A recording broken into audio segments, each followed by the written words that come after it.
A jurisprudência das Cortes Superiores Brasileiras, Supremo Tribunal Federal e Superior Tribunal de Justiça, tem sido alvo de muita cobrança nos concursos públicos. E sobre esse tema, vamos conversar com ela, a doutora Tânia Faga, que além de advogada, é autora do livro Julgamentos e Súmulas do STF e STJ, editado pelo Grupo GEM Editora Método. Doutora Tânia, obrigado pela entrevista primeiramente. Eu que agradeço. É um prazer estar aqui no LFG News, conversando com vocês um pouquinho sobre esse importante tema da jurisprudência. E eu começo perguntando para a senhora qual foi a motivação que a senhora encontrou para organizar esse livro.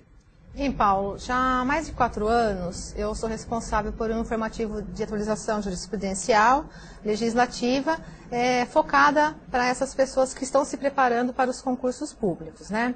Então, durante esse tempo de elaboração desse informativo, eu me deparei com as dificuldades que esse pessoal que está se preparando para concurso tinha em estudar a jurisprudência.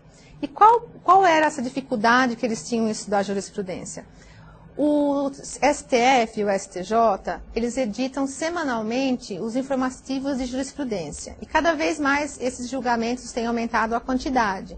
E nessa edição dos informativos, tanto do STF quanto do STJ, eles não são editados nem por temas e nem por assunto, né? Isso dificulta muito na hora que as pessoas vão estudar a jurisprudência. Então, foi por isso que eu acabei me motivando por essa dificuldade existente entre as pessoas que estão se preparando para concurso de estudar a jurisprudência.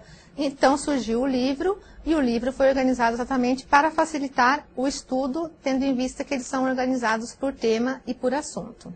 Era o que eu ia perguntar, a organização por tema e assunto?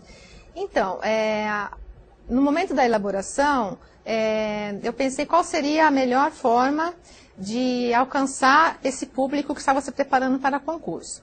Então, como eles já estão acostumados, essas pessoas estão acostumadas a estudar pelos códigos, né, pela legislação seca, primeiramente eles devem ter contato com a lei, então eu imaginei que eu deveria fazer essa organização da jurisprudência já obedecendo essa ordem que existem nos códigos. Então eles vão encontrar a jurisprudência sistematizada exatamente como é sistematizado o código. Como que a senhora vê, professor, essa sede de atualização, tanto por parte das organizadoras dos concursos, como por parte dos próprios alunos?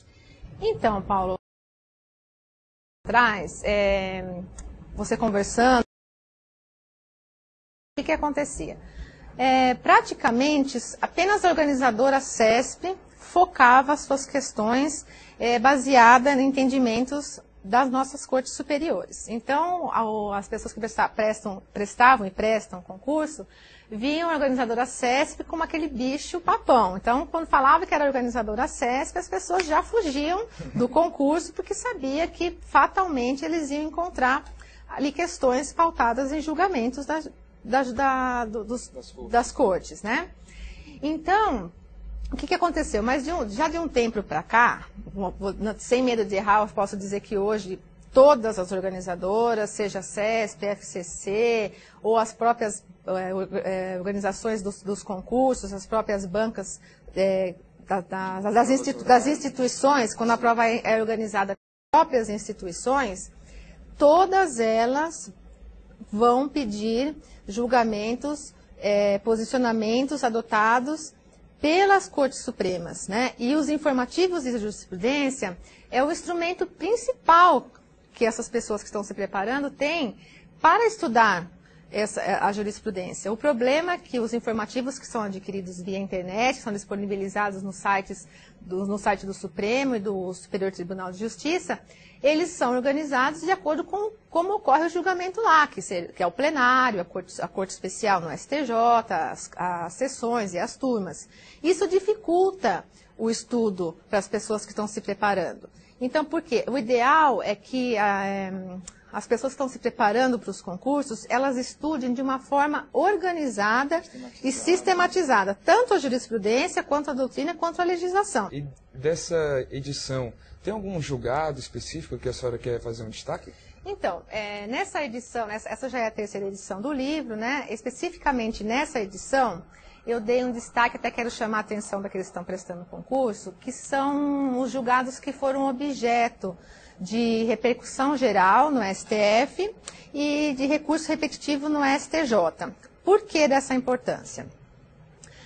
Quando o julgamento ele é objeto de repercussão geral, de recurso repetitivo, ele vai representar o quê? Uma consolidação do entendimento. Porque o que acontecia antigamente, antes de existir repercussão geral ou recurso repetitivo? Dentro do próprio STF ou do próprio STJ existiam posições conflitantes. Então, quando caía na prova, geralmente, embora fosse a posição majoritária, existiam muitos recursos pleiteando a anulação, porque não era um entendimento que era consolidado entre aquela corte.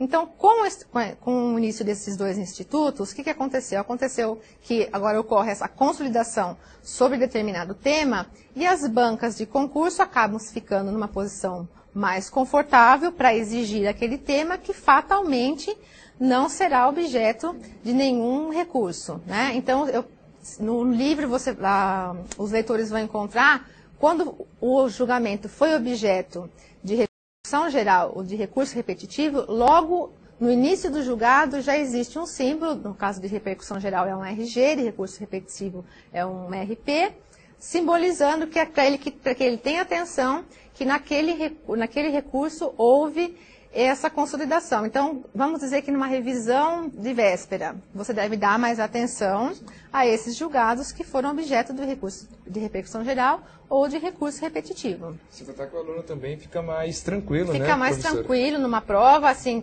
geralmente, provavelmente numa primeira fase, dificilmente as bancas vão perguntar se ainda existir uma divergência, até, por exemplo, há pouquíssimo tempo atrás existia uma divergência entre o próprio STF e o STJ na questão do roubo, se precisava ou não a arma ser periciada, né? Então, vamos dizer, dificilmente uma banca ia perguntar isso numa primeira fase.